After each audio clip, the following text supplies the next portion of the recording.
aparte de eso, yo propuse, y todavía no está totalmente decidido, que el día que en una comisión haya práctico, toda esa comisión, los teóricos los tengan presenciales. O sea, como que ustedes empiecen a venir a los teóricos presenciales, sería la mitad de los alumnos cada día. ¿Está? Porque la verdad que la idea es que ustedes de todas las maneras se tienen, por más que un teórico uno lo puede dar así, la idea es que la mitad de las comisiones todos los días pasen toda la mañana en el hospital. Y ese día va a quedar una hora o media hora entre los dos teóricos y el práctico de las 11 y probablemente en esa hora hagamos alguna otra actividad. O esa hora veremos. O sea, al, al no tener que ir, digamos que ustedes tener los dos teóricos e ir corriendo, un segundito, por favor, que estoy con un tema.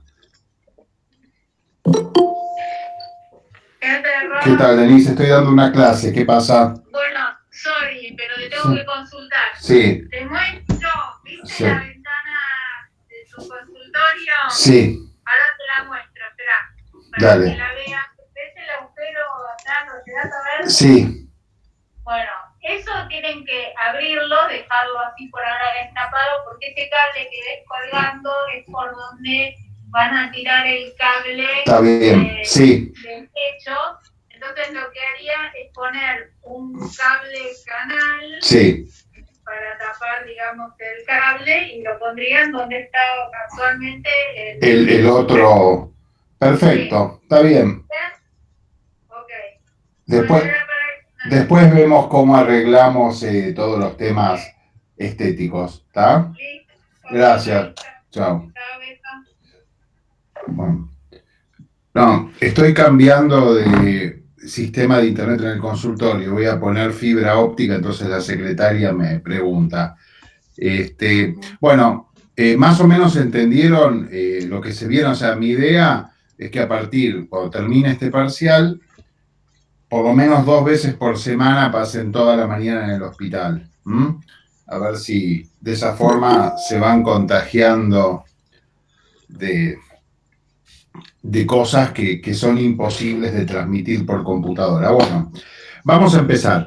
La charla de hoy es una condensación de 2 charlas que normalmente hacíamos, que es la charla de hipertensión pulmonar, que es un tema importante, pero que no tiene una prevalencia tan alta, y tromboembolismo de pulmón, que sí es una patología de alta prevalencia.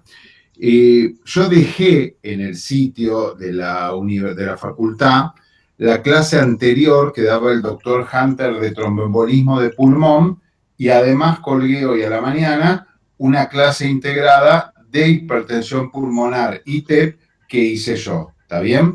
Entonces, porque la idea es que obviamente en un teórico no se puede abarcar todo ese tema, vamos a hablar de los conceptos principales y el resto ustedes lo pueden consultar en ambos lugares.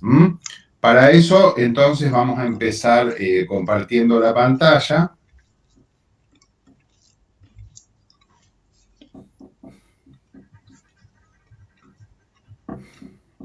¿Ahí ven mi pantalla, chicos? Sí. Bárbaro. Bueno, entonces vamos a empezar la charla. La charla está armada con algunas preguntas y algunas cuestiones que ustedes me van a tener que ayudar. Como yo no los veo de alguna forma ordenada, traten de participar, vamos viendo. Entonces, vamos a empezar por un caso clínico que en este caso lo voy a leer yo, que es un paciente joven, un paciente de 25 años de sexo femenino, consulta por tener aparición de disnea en clase funcional 2.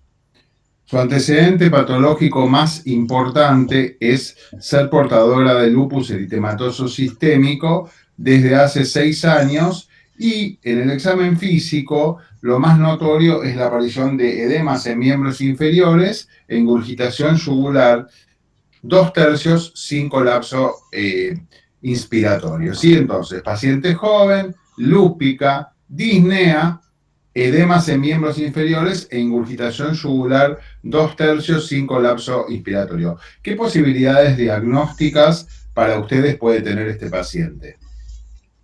Carditis.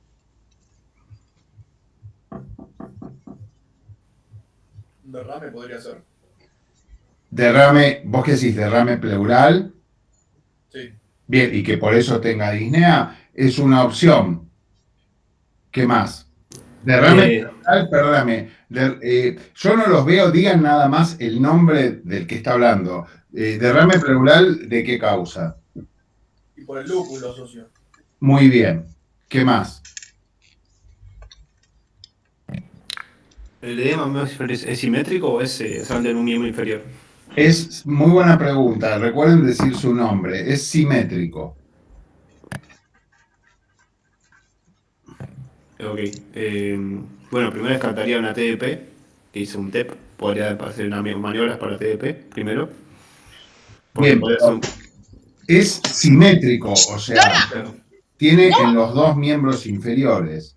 Pero está bien, una de las opciones que pensás es en TEP. El hecho de que el edema en miembros inferiores sea simétrico baja muchísimo las posibilidades de que el paciente tenga TBP, ¿sí? Perfecto. Salvo que tuviera una trombosis, por ejemplo, en la vena cava.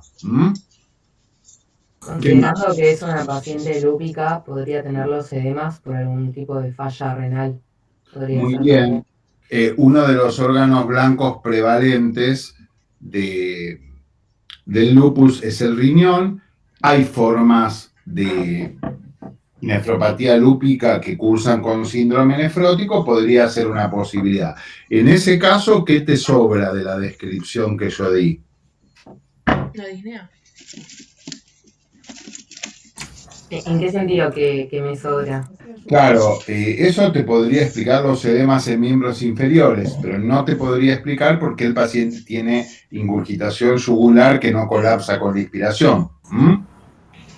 ¡Basta! Claro, sí, tal vez yo se me ha ocurrido por la sobrecarga, pero sí, no tiene mucho Lo que sentido. pasa es que en un paciente con síndrome nefrótico no hay sobrecarga, o sea, hay aumento del líquido corporal total, pero hay disminución del líquido intracelular y no se manifiesta normalmente por sobrecarga de volumen, ¿sí?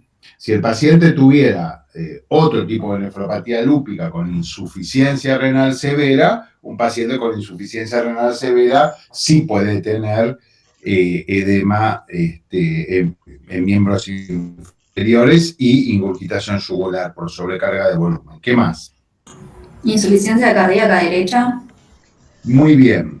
Otra opción. Micaela, perdón. Micaela. Sí. Otra opción es que esta paciente tenga insuficiencia cardíaca derecha. O sea, tanto los edemas en miembros inferiores como la ingurgitación yugular sin colapso inspiratorio son signos de insuficiencia cardíaca derecha. Ninguna de las otras opciones se pueden descartar y todas se van viendo ya con el examen físico. O sea, si semiológicamente no tiene derrame pleural, no decimos que tiene derrame pleural, aunque, por ejemplo, si tuviera insuficiencia cardíaca derecha, también puede tener derrame pleural, ¿no? Sí. Pero bueno, vamos a suponer que el paciente tiene insuficiencia cardíaca derecha, Micaela. ¿Cómo avanzarías con tu diagnóstico en este caso? Además de todo lo antedicho, también tiene disnea, ¿no? Disnea de esfuerzo.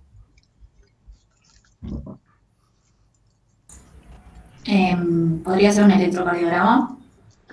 Podés hacer un electrocardiograma, perfecto, y en el electrocardiograma lo único que observás es una patente de sobrecarga ventricular derecha caracterizado por S en D1 y onda Q y T negativa en D3. Ok. Como no vemos ningún tipo tampoco de afectación del ventrículo izquierdo, sabemos Sí. que la causa es o por cor pulmonar o por una falla intrínseca del ventrículo derecho. Muy bien. Y si fuera por cor pulmonar, ¿cuál sería la patología prevalente, digamos, en esta paciente en particular, es decir, una paciente joven y lúpica. Hipertensión pulmonar. Muy bien, hipertensión pulmonar. Entonces, este caso puede ser una típica situación que ustedes se pueden encontrar en el consultorio de un paciente lúpico con hipertensión pulmonar. Entonces, ¿alguno de ustedes le pareció que este caso, que lo que está mostrando es insuficiencia cardíaca derecha, pero además disnea de esfuerzo, que eso es bastante característico de la hipertensión pulmonar, puede corresponder a hipertensión pulmonar? Si esta paciente tuviera hipertensión pulmonar, ¿en qué grupo clínico de hipertensión pulmonar colocaría a esta paciente? ¿Ustedes conocen los grupos clínicos de hipertensión pulmonar? No, yo no. Bueno, Son los que agrupan, digamos, a las hipertensiones en primarias o secundarias, digamos, o sea, los que se ven a causas idiopáticas o por causas de falla ventrículo izquierdo, por muy bien, erosión del excelente. pulmón. Excelente. La clasificación clínica de hipertensión pulmonar es una clasificación fisiopatológica, ¿sí? Nosotros normalmente la vamos a clasificar en 5 grupos. Entonces, esta paciente nos parece que tiene hipertensión pulmonar. Hay un grupo que se llama grupo 1, que la hipertensión pulmonar se va a generar por patología intrínseca de las arterias pulmonares, ¿sí? O sea, las arterias pulmonares van a tener una patología que haga que suba la presión en estas arterias, ¿sí? Es el grupo que está ejemplificado acá como hipertensión pulmonar. A ver, me parece que alguien quiere entrar y no sé desde acá cómo se hace. A ver, ahí está. Listo. Ahora vamos a ver cómo volvemos. Acá está. Listo. Entonces, cuando la hipertensión pulmonar es por alteración de la vasculatura pulmonar, es el grupo 1 y se llama hipertensión pulmonar tipo primaria. Originalmente se describió en pacientes donde no se sabía cuál era la etiología. O sea, tenemos la hipertensión pulmonar, sabemos que se genera por patología de las arterias pulmonares, pero no encontramos ninguna enfermedad asociada. Con el tiempo se vio que hay muchas enfermedades que van a traer las mismas lesiones que las que se ven en la hipertensión pulmonar tipo primaria. Entonces, en este grupo no solo va a haber pacientes, bueno, un poquito tarde están llegando.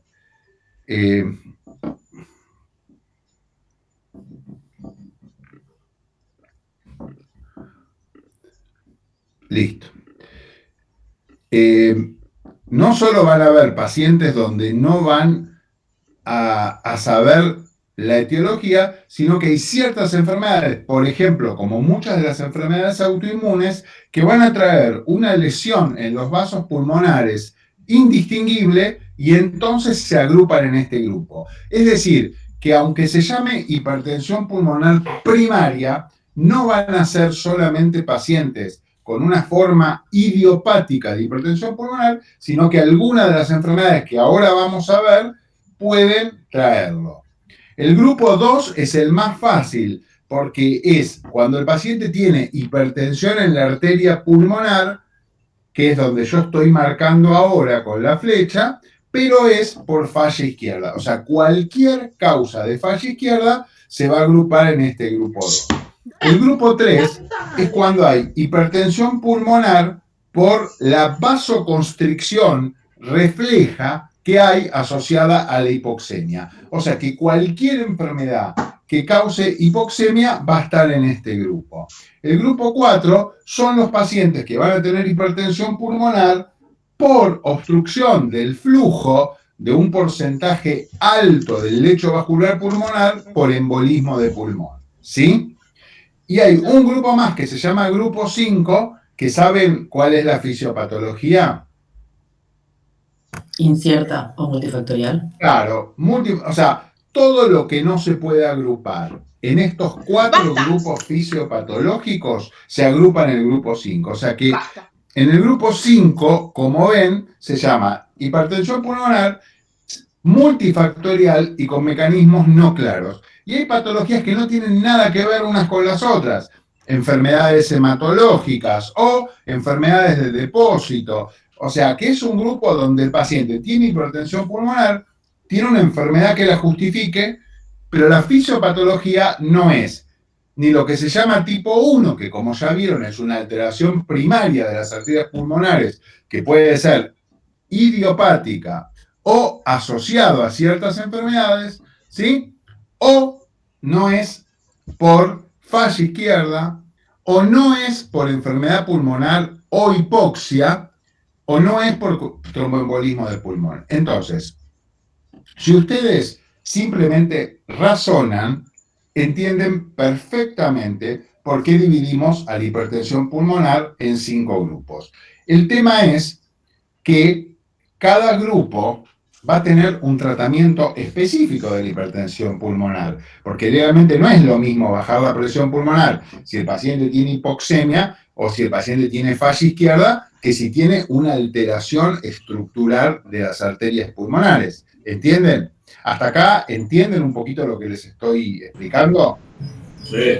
Claro, la idea es que, chicos, acuérdense, y bueno, cuando tengamos teóricos presenciales va a ser más obvio, que los teóricos tienen que ser un espacio de intercambio, o sea, que cualquiera que no entienda me tiene que decir, no entiendo, y yo paro y lo vemos y lo escuchamos, ¿sí? O sea, y la duda de uno siempre puede ser la duda de otros. Entonces, hasta el momento, en cuanto a etiología de la hipertensión pulmonar, ustedes tienen que saber que los grupos tienen que ver con la fisiopatología o la clínica, y son estos 5 grupos. Obviamente todo este material ustedes lo tienen disponible y lo pueden analizar detalladamente en el sitio de la facultad. Bueno, vamos a hacer un paréntesis y vamos a dedicarnos a hablar de la forma tipo 4, o sea, de la relacionada con TEP. Pero no todo paciente con TEP va a tener hipertensión pulmonar y no todo paciente con TEP va a quedar con hipertensión pulmonar crónica. Tiene que haber una disminución muy importante del lecho vascular pulmonar para que el paciente quede con hipertensión pulmonar. Entonces, vamos a hablar de todas las formas de tromboembolismo de pulmón, no solamente las que dejan hipertensión pulmonar crónica. Entonces, yo les seleccioné los conceptos más importantes que yo quiero discutir con ustedes en relación a tromboembolismo de pulmón. El primero es que, en general, el tromboembolismo de pulmón suele ser prevenible, porque el tromboembolismo de pulmón se genera a partir de la embolización de desprendimientos de trombos en venas profundas, ¿sí? O sea, que si nosotros podemos evitar la formación de trombosis venosa profunda, vamos a evitar el TEP. Entonces, tenemos que seleccionar qué personas tienen riesgo de tener trombosis venosa profunda. En general, hay una asociación, o sea, trombosis venosa profunda va a tener una persona que tenga un predisponente, por ejemplo, cualquier causa de trombofilia, y que además tenga un predisponente mecánico, por ejemplo, que por algún motivo haya venas que estén comprimidas, como puede ser después de una cirugía, de ciertas cirugías, con el edema que se genera postquirúrgico, la inmovilización, etc. Entonces, no tiene TEP y TBP quien quiere, sino quien puede. Entonces, quien puede ser porque coagule de más o porque sea sometido a una situación que es altamente trombogénica. Entonces, la mayoría... Una Sí, pregunta, doctor. Esta paciente que tiene lupus, habría que preguntar si tiene un SAF también, que puede pedir muy por el bien, mismo. perfecto. Otra opción de la paciente podría ser que tenga un síndrome de anticuerpos antifosfolípidos y que la hipertensión pulmonar sea tipo 4 y no tipo 1. Claro. O sea, esa opción es totalmente correcta. Entonces, volviendo a lo que estábamos hablando, la mayoría de los pacientes que tienen trombosis venosa profunda y por consiguiente TEP, lo suelen tener después de algún procedimiento médico. Y esos procedimientos suelen ser procedimientos que mantengan al paciente inmovilizado por mucho tiempo o que generen condiciones locales para la formación de trombo. Por ejemplo, ciertas cirugías.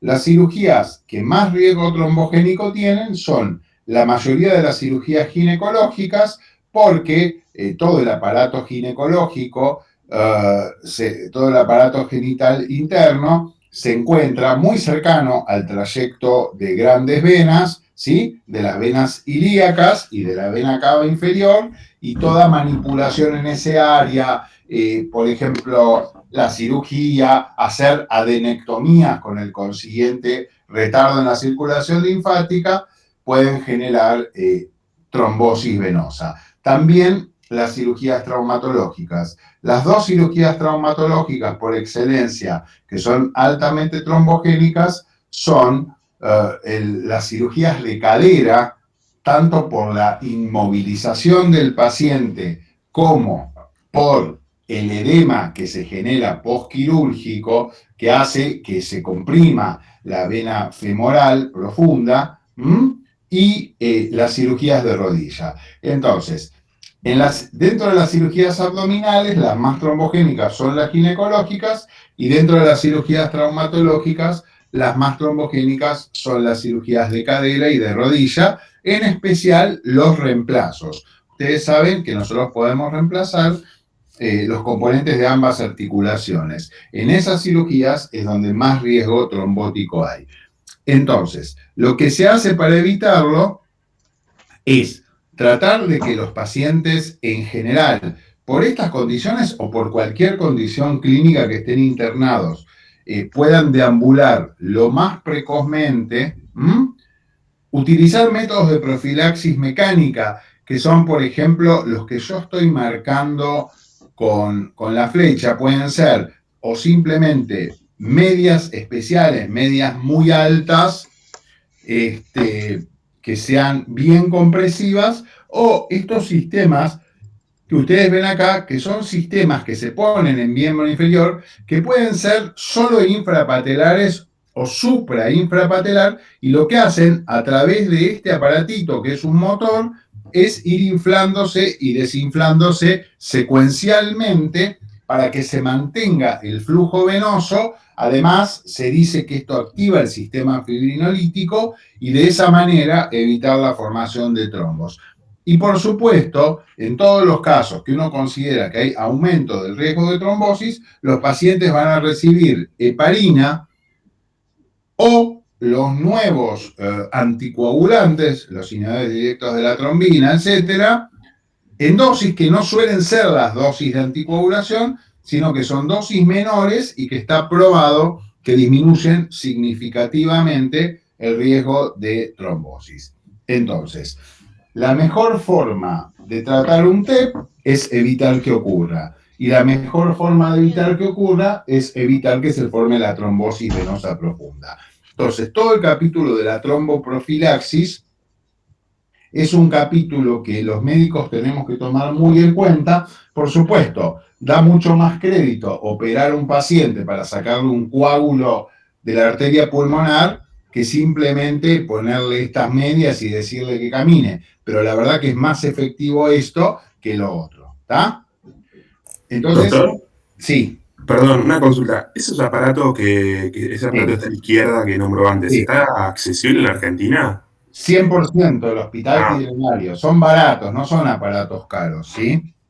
Esto es un motorcito que infla y desinfla, que es muy parecido a los motores que inflan y desinflan. Los pacientes tienen unos colchones que se llaman colchones antiescaras, que es como si fuera una manta que tiene muchos espacios aéreos que se van inflando y desinflando para que el paciente no tenga escaras. Ese mismo tipo de motores son los que se usan para inflar y desinflar estos sistemas. El sistema que se muestra acá no es de los sistemas más efectivos porque es infrapatelar. No, se llaman sistemas tipo Kendall. Los más efectivos son sistemas que tienen exactamente esto, pero tienen otro componente acá suprapatelar, y esto se va inflando y desinflando secuencialmente. Es como que se infla primero arriba, después más abajo, y de esa manera evitan la trombosis. Estos sistemas son particularmente útiles en los casos donde yo no puedo usar heparina. Por ejemplo, si un paciente tiene una gran neurocirugía, yo no le voy a dar heparina, aunque sean dosis profiláctica. Entonces, se usan estos métodos mecánicos. Los métodos más usados, de todas maneras, es la administración de alguna de las formas de heparina. Y ahora que se entendió, antes se pensaba que esto había que hacerlo solamente los primeros días. Ahora se sabe en cualquier cirugía ortopédica mayor que hay que tener al paciente con profilaxis 28 días, entonces los pacientes siguen con la profilaxis incluso al alta. Y entonces se puede dar heparina, por ejemplo, heparina sódica o heparina de bajo peso, que se da una sola vez por día, pero también se pueden dar todos estos nuevos anticoagulantes, el dabigatran, el rivaroxaban, etcétera, etcétera, ¿sí? Una ¿Entendiste? pregunta. Sí. ¿Qué dosis sería la de heparina para hacer profilaxis, digamos? Bueno, después hay otro apartado más, es que si tenés que hacer como profilaxis o profilaxis power. Yo te voy a hablar de lo convencional. O sea, hay pacientes que por muchos motivos le tenés que dar una dosis más alta. La dosis convencional es 5.000 unidades de heparina sódica subcutánea cada 12 horas o 40 unidades de heparina de bajo peso molecular, 40 miligramos. La mayoría de las heparinas de bajo peso molecular, por ejemplo la enoxaparina, la dosis es en miligramos, se da 40 miligramos por día en dosis única, ¿sí? ¿Está bien? Bien, ¿y eso por cuántos días? ¿Por 28 también? Exacto. Bien. Ahora, vos podés o darle internado la heparina y mandarlo a la casa con los anticoagulantes orales, o podés empezar desde el principio con los anticoagulantes orales, ¿sí? Claro, claro, sí, sí. Cada anticoagulante oral, los anticoagulantes orales, los nuevos anticoagulantes orales, o sea, no me refiero a la warfarina o al acenocumarol, sino a los inhibidores directos de la trombina, por ejemplo, es una cuestión de fe, porque se da una dosis fija y uno asume que con esa dosis el paciente está anticoagulado o con profilaxis. Por ejemplo, el dabigatran, que es el primero que salió, se da 110 miligramos cada 12 horas como profilaxis y 150 miligramos cada 12 horas como tratamiento de anticoagulación. ¿Está bien? El apixaban es el más nuevo y es el que se puede usar en pacientes con insuficiencia renal. Se da 2,5 miligramos cada 12 horas como profilaxis y 5 miligramos cada 12 horas como tratamiento anticoagulante. Digo que es una cuestión de fe, porque en estos pacientes no se controla el rango de coagulación como lo controla. Por ejemplo, si yo anticoagulo a un paciente con heparina, no heparina de bajo peso, sino la heparina sódica, yo sé que lo que tengo que ver es mínimamente una duplicación del KPTT. Y si anticoagulo a un paciente con los viejos anticoagulantes orales, yo tengo que saber lo que se llama RIN, que el RIN es un dato que se saca del tiempo de Quick, en qué RIN lo quiero tener. Con los nuevos anticoagulantes orales es o dosis fija o en ciertas circunstancias dosis adaptada al peso. Uno puede medir la actividad, por ejemplo, antifactor 10, y mide el grado de anticoagulación del paciente, pero eso no se hace en la clínica. Uno lo da y cree que eso va a funcionar. ¿Está bien? ¿Hasta acá vamos, chicos? Bueno, lo que les pido, por favor, aunque no lleguemos a tocar todos los temas, es que todas las dudas que tengan, por más chiquitas que sean, por favor me las pregunten, ¿sí? Si no tocamos todos los temas, lo van a tener en la clase. Bueno, ya yendo al tromboembolismo de pulmón en sí, como actualmente el método de diagnóstico del TEP es la realización de un estudio que es sofisticado y caro, como la angiotomografía pulmonar, o sea, es una tomografía con contraste, con una técnica especial que nos permite hacer una angiografía de las arterias pulmonares. Es muy importante tener criterios clínicos para saber en qué casos lo vamos a solicitar, porque si no, todo paciente internado que tiene un poquito de disnea, que si se pone taquicárdico, le vamos a estar tratando de descartar TEP y vamos a hacer decenas de estudios sin sentido. Entonces, hay criterios que se llaman criterios de Wells para sospechar tromboembolismo de pulmón. Y van a ver después que todos los estudios que hagamos posteriormente van a depender del grado de sospecha clínica que yo tenga, ¿sí? También hay criterios de Wells para sospecha de trombosis venosa profunda, pero escapan al alcance de esta clase. Entonces, fíjense que los criterios van a tener diferentes puntajes y que sumando todos estos criterios, si el paciente tiene 6 puntos o más, va a tener alta probabilidad de TEP, ¿sí? Entonces, los criterios son, obviamente, todo lo que criterios clínicos que hagan parecer que el paciente tiene trombosis venosa profunda, ¿sí? Edema unilateral, dolor a la palpación, etc. O que no tenga otros diagnósticos alternativos que expliquen los síntomas. Por ejemplo, si yo tengo un paciente con disnea y tiene clara clínica de insuficiencia cardíaca, va a tener 0 puntos acá, no le voy a dar 3. Ahora, si el paciente en un postquirúrgico empieza con disnea, yo lo evalúo y no le encuentro otra causa de disnea, va a tener 3. Fíjense que simplemente, si el paciente tiene clínica de trombosis venosa profunda y no tiene un diagnóstico alternativo para explicar lo que yo creo que son síntomas de TEP, ya cumple con criterios de alta probabilidad de TEP.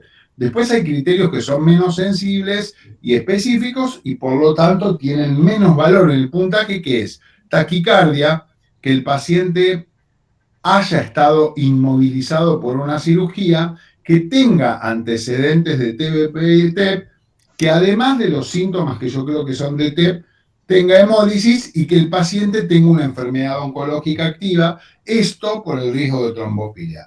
Entonces, si de todos estos criterios, que en total suman 12 puntos y medio, yo tengo 6, el paciente tiene alta probabilidad clínica de TEP, lo cual no quiere decir que tenga TEP. Quiere decir que a la hora de interpretar los estudios lo voy a tomar en cuenta y también lo voy a tomar en cuenta a la hora de pedir los estudios. ¿Hasta acá entendieron criterios de Wells para probabilidad clínica de TEP? Sí, digamos que sí. Sí, sí. Uno, esto es... ¿viste? Doctor, Sí. en el caso de la paciente que vimos, por ejemplo, le harías el Wells como para quedarte tranquilo de que no tiene criterio. Claro, y fíjate que no tiene ninguno de Claro, estos criterios, exacto. Bueno, entonces, como algunos de estos criterios no son tan sensibles y específicos, actualmente se trata de no llegar a alta probabilidad o baja probabilidad. ¿Por qué? Porque esto era mucho más útil para evaluar el estudio que se hacía antes, que es el centellograma de ventilación-perfusión. Como el estudio actual, que es la angiotomografía pulmonar, es mucho más sensible y específico, lo único que yo quiero saber es si el paciente tiene chances de tener TEP o no. Y ahí bajo, entonces, a 4 el puntaje. O sea, ya no pienso en 6 para definirlo en alta, media y baja probabilidad de TEP, sino que pienso, ¿tiene chances de tener TEP o tiene pocas chances de tener TEP? Y eso se logra con 4 criterios de Wells. Entonces, si el paciente tiene baja chance, o sea, tiene un Wells menor de 4, le pido dímero D, que es un marcador de que el paciente está teniendo un proceso de coagulación. Si el dímero D viene bajo, yo creo que no tiene TEP. ¿Está bien? O sea, que en un paciente que tiene algo por lo cual yo pensé que podía tener TEP, le hago los criterios de Wells y tiene baja sospecha clínica, es decir, menos de 4 puntos, si el dímero D es negativo, por el momento yo creo que el paciente no tiene TEP. Ahora, si el diagnóstico más probable es TEP, o sea, un Wells mayor de 4, o alta probabilidad de TEP, un Wells mayor de 6, le hago la angiotomografía con protocolo para TEP. Este estudio es altamente sensible y específico, con lo cual, si yo veo que tiene TEP, digo que tiene el TEP confirmado, y si veo que no tiene TEP, por más que haya tenido un Wells mayor de 4, creo que no tiene TEP. ¿Está bien? O sea, que fíjense qué simple que es hoy, por haber aparecido un método de alta sensibilidad y especificidad de diagnosticar TEP. Nosotros teníamos que determinar la probabilidad clínica, hacer un centellograma BQ que daba datos más o menos, y había que juntar los datos del centellograma ventilación-perfusión con los criterios clínicos, y siempre era un diagnóstico probable, ¿entienden? Ahora nosotros lo vemos el TEP, lo único importante de todo esto es darse cuenta, porque si uno no diagnostica el tromboembolismo del pulmón, las consecuencias obviamente pueden ser muy malas. Bueno, esto se los voy a dejar solamente para que ustedes lo lean, pero cuando un paciente tiene tromboembolismo pulmonar, el tratamiento estándar es anticoagularlo. Anticoagularlo, y ustedes saben que cuando uno anticoagula a alguien, no es para que el trombo desaparezca porque yo lo anticoagulo, sino que el proceso de trombogénesis es un proceso dinámico, y si yo paro la trombogénesis con la anticoagulación, actúa mi sistema fibrinolítico y va disminuyendo ese trombo. Entonces, yo en el tromboembolismo de pulmón puedo hacer dos cosas básicamente, o tres. O anticoagular al paciente, o si tiene un TEP grave, además puedo darle fibrinolíticos, o sea, no anticoagular y esperar que el sistema fibrinolítico del paciente actúe, sino darle fibrinolíticos. Ustedes saben que, sobre todo a raíz de la enfermedad coronaria, se fueron desarrollando diferentes fibrinolíticos, streptoquinasa, uroquinasa, activador tisular del plasminógeno recombinante, que es el que se usa actualmente, o sea, el TPA o RTPA, ¿sí? Y dárselo. En el TEP, así como en el infarto agudo de pulmón, en el infarto agudo de miocardio, todo paciente con supradesnivel del ST, uno le sirve darle el fibrinolítico. En el tromboembolismo de pulmón solo sirven las formas graves. Entonces, una forma de saber que es grave es con estos dos scores. Un score de severidad y un score simplificado de severidad. Esto lean ustedes después cuáles son, digamos, los componentes de cada uno, pero entonces el concepto que se tiene que llevar a la clase es que se puede saber la severidad del TEP, y eso va a servir para el tratamiento. El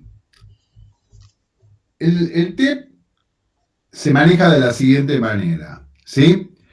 Si el paciente tiene TEP no severo, se anticoagula, como les dije, que es todo este algoritmo, y si tiene criterios de severidad, se administran fibrinolíticos. Ahora, la única salvedad que se hace es que puede haber pacientes que tengan contraindicaciones absolutas para la anticoagulación y para los fibrinolíticos. Y en ese caso lo que se hace es tratar de evitar que el paciente siga embolizando colocándole un filtro en la vena cava, ¿sí?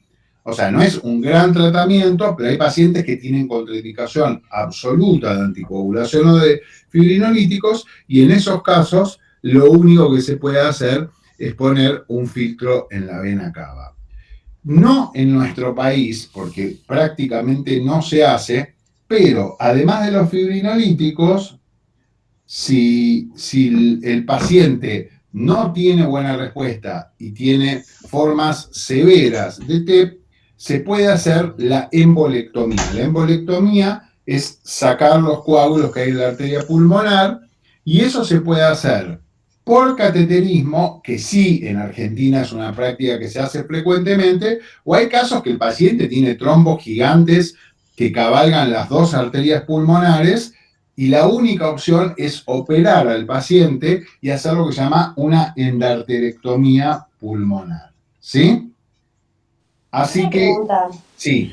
¿Eso en el análisis se hace? Porque nosotros el otro día vimos un caso en el práctico y lo dimos como, o sea, como que el tratamiento definitivo era la embolectomía. Sí, muy bien. En este momento no se hace en el ANARI. Hasta hace poco que había un equipo de hemodinamia activo, se hacía.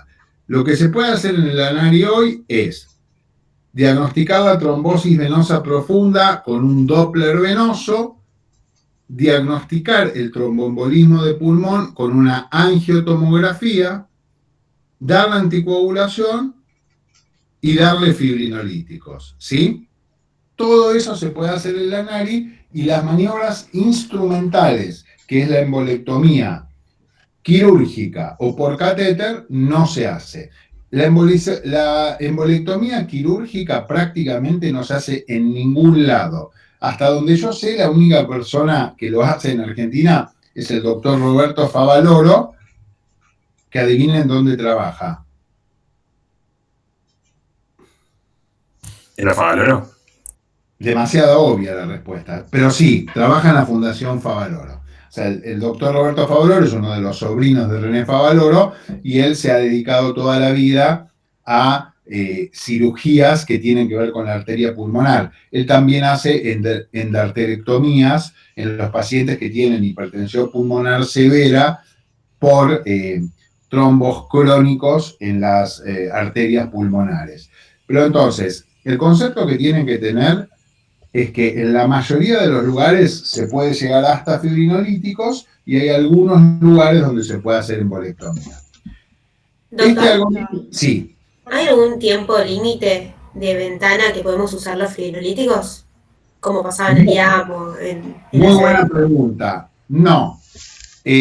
A diferencia de el cerebro o el corazón, dentro de todo el primer mes que uno sospecha que hubo un TEP, uno puede usar fibrinolíticos. ¿Saben por qué hay ventana en el corazón y en el cerebro? Por el daño que puede causar si no se reperfunda rápidamente. ¿Cómo? Por el daño que puede causar si no se restablece el flujo sanguíneo. No, porque vos ponele que vos tenés un infarto de cerebro, es muy probable que, está bien, lo que vos decís es una gran verdad, que lo que se murió, pero siempre hay partes que no se murieron y que si uno reperfunde pueden no morirse. El tema es que tanto en el cerebro como en el corazón, la reperfusión en un área que estuvo isquémica más del tiempo que está recomendado produce lo que se llama injuria por reperfusión. O sea, ponele que una parte no está totalmente muerta, pero si vos la reperfundís después de los tiempos estipulados, esa parte se termina de morir en vez de recuperarse. Eso se llama injuria por reperfusión y es lo que establece que en el cerebro sea 3 horas y hasta 4 horas y media en algunas situaciones y hasta 12 horas si en vez de usar fibrinolíticos se usan catéteres y en el corazón sea alrededor de 6 horas. No es que no se puede hacer y no es que no va a abrir la arteria. El problema es que si la abre genera más daño que si no la abre. En el cerebro es el más sensible de todos y hay injuria por reperfusión y además puede haber sangrado. O sea, en un tejido que está totalmente necrótico, si yo doy fibrinolíticos, las chances de que sangre son muy altas. En cambio, en el pulmón, yo tengo arterias grandes tapadas con un coágulo y si se destapan no pasa nada. Por eso no hay un periodo de ventana como lo hay en otros órganos. Muy buena la pregunta, ¿eh? ¿Alguna otra pregunta? Bueno, sigamos. Entonces, yo acá les muestro 2 algoritmos que ustedes después lo van a ver, que uno es un paciente que al principio está hemodinámicamente estable, ¿qué hago con el TEP? Y otro que ya viene inestable desde el momento.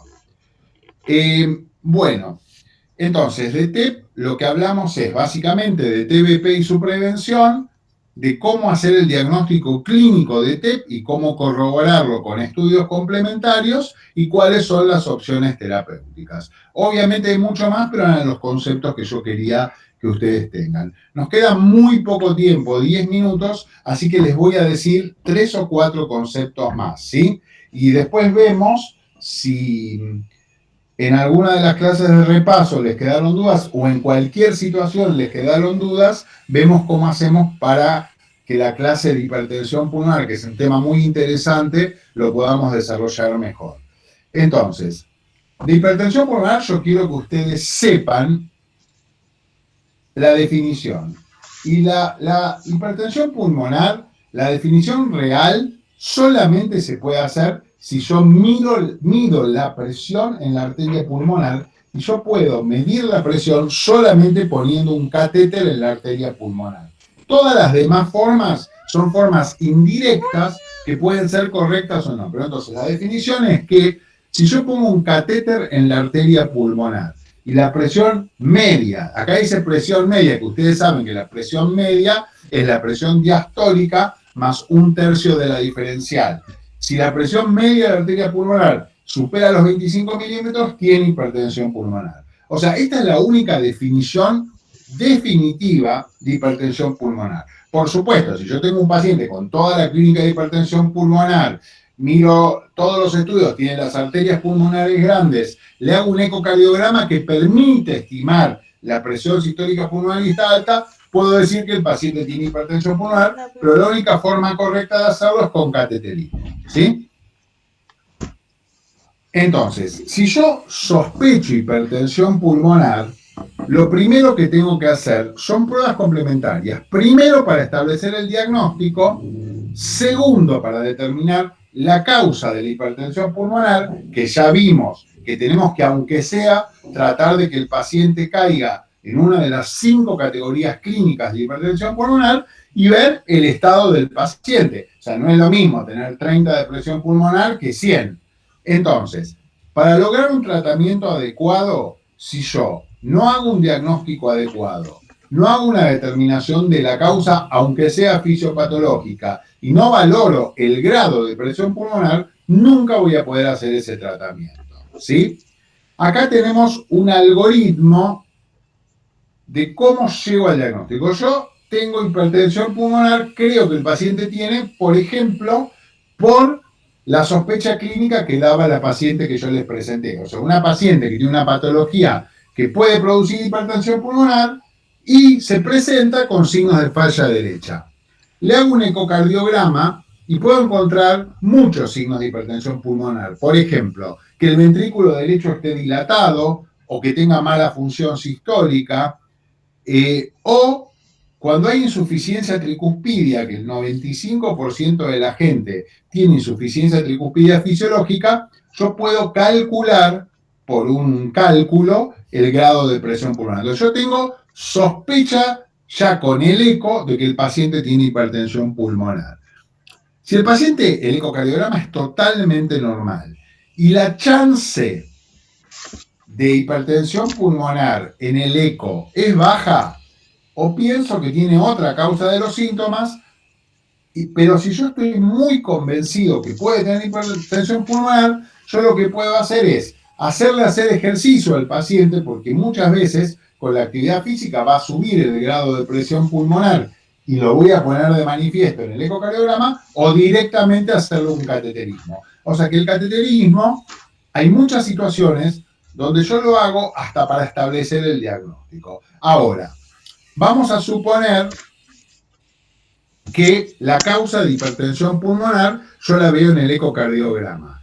Si la causa es, por ejemplo, que el paciente tiene estenosis aórtica severa o tiene dilatado el ventrículo izquierdo, o sea, digo, bueno, sí, tiene hipertensión pulmonar, pero es tipo 2, o sea, por insuficiencia cardíaca y lo trato como tal. Ahora, si no encuentro una causa cardíaca, voy a buscar los otros grupos fisiopatológicos haciendo, por ejemplo, espirometrías para ver si el paciente tiene una patología restrictiva, o le voy a buscar si tiene apneas del sueño.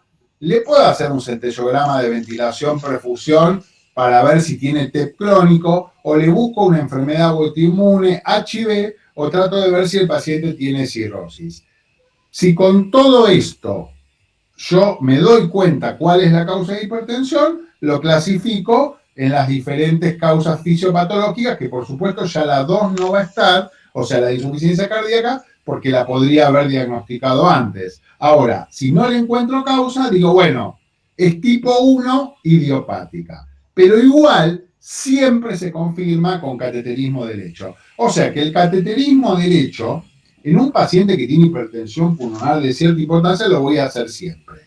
Y el cateterismo me va a servir para hacer el diagnóstico, ya que dije que la única forma de hacer el diagnóstico es midiendo la presión pulmonar, determinar o excluir las causas cardíacas, porque los cateterismos derechos, con el catéter de Swan-Ganz, como ya vimos en otra charla, nos permiten inferir la función del ventrículo izquierdo, puede determinar el pronóstico, porque un montón de parámetros del cateterismo, el valor de presión pulmonar o el volumen minuto, etcétera, son factores pronósticos y orienta el tratamiento. Orienta el tratamiento sobre todo porque todo paciente con hipertensión pulmonar hay que hacer un test que se llama test de vasoreactividad, ¿sí? Que es que yo le doy ciertas drogas, que son estas drogas que están acá, prostaciclina, adenosina u óxido nítrico, que en el ANARI lo que usamos es adenosina, y yo veo la respuesta. Y la respuesta tiene que ser que la presión pulmonar baje significativamente. Entonces, si un paciente, yo le doy alguno de estos vasodilatadores y baja la presión pulmonar, digo que el paciente tiene test positivo, y lo que tiene de bueno esto, que esos pacientes son los únicos que pueden usar vasodilatadores del tipo de los bloqueantes cálcicos. Desgraciadamente, solamente el 12% de los pacientes con hipertensión pulmonar de grupo 1 o grupo 4, por ejemplo, van a dar positivo, porque también puede que den positivo en los que tienen TEP crónico.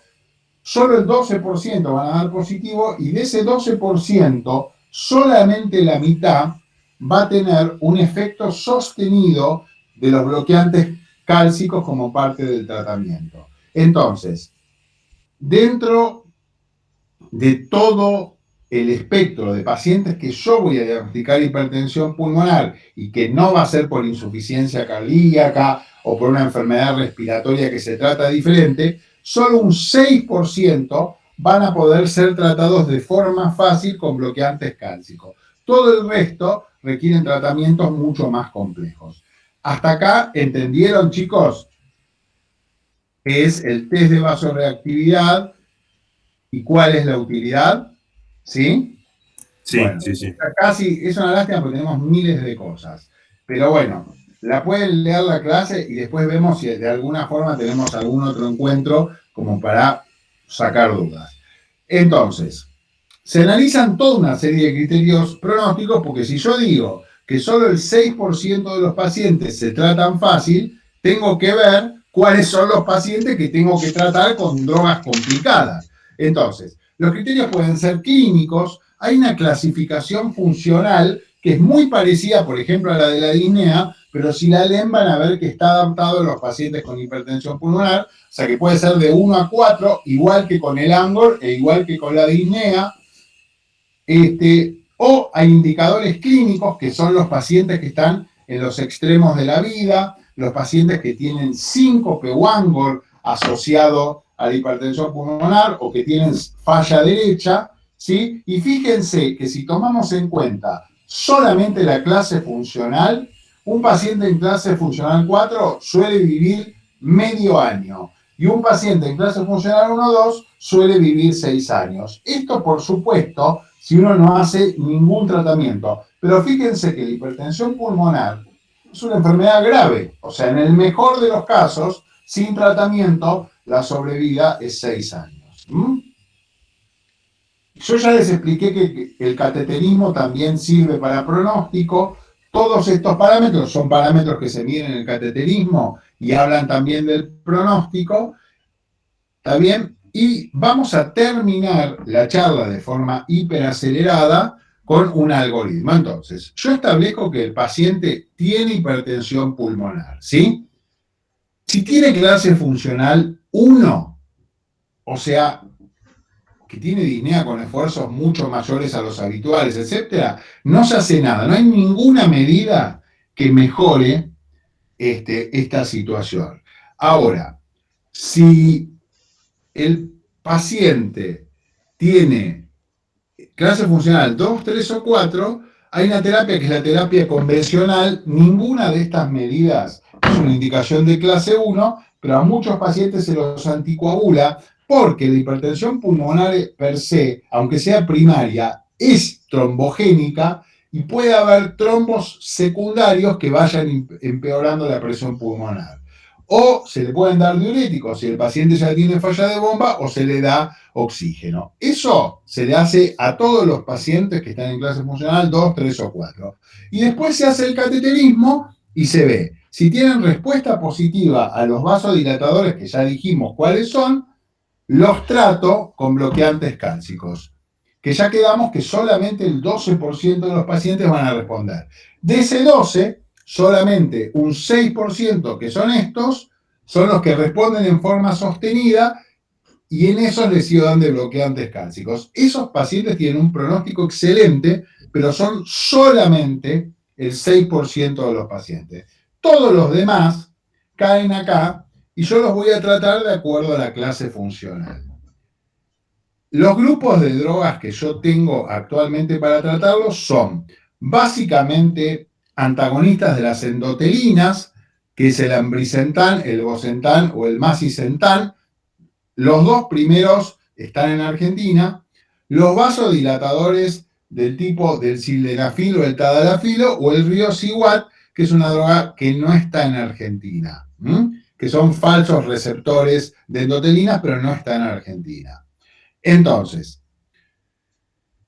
después, en los casos más severos, uso análogos de las prostaciclinas, que son drogas que se tienen que dar en forma endovenosa continua y son carísimas, más o menos $100.000 por mes, que es el epoprostenol y el treprostinil. O sea, estos pacientes tienen que tener puesto una bomba de infusión que en forma endovenosa, no subcutáneo, por ejemplo, como algunos pacientes que reciben insulina por bomba en forma subcutánea, sino endovenosa, las 24 horas le tienen que administrar la droga.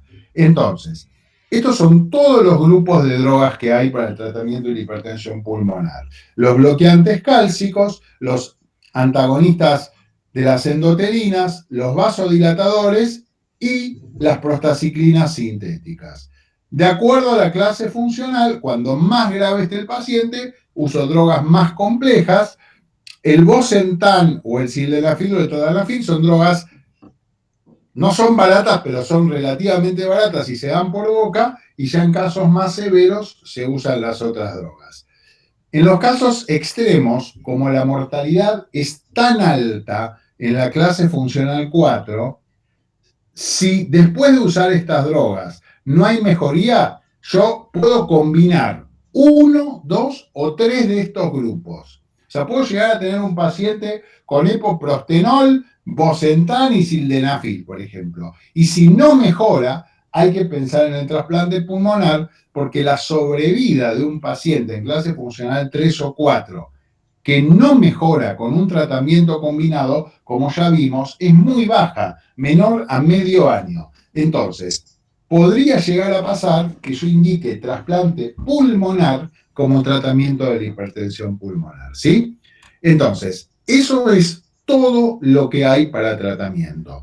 Nosotros vamos a tener que cortar acá y solo le muestro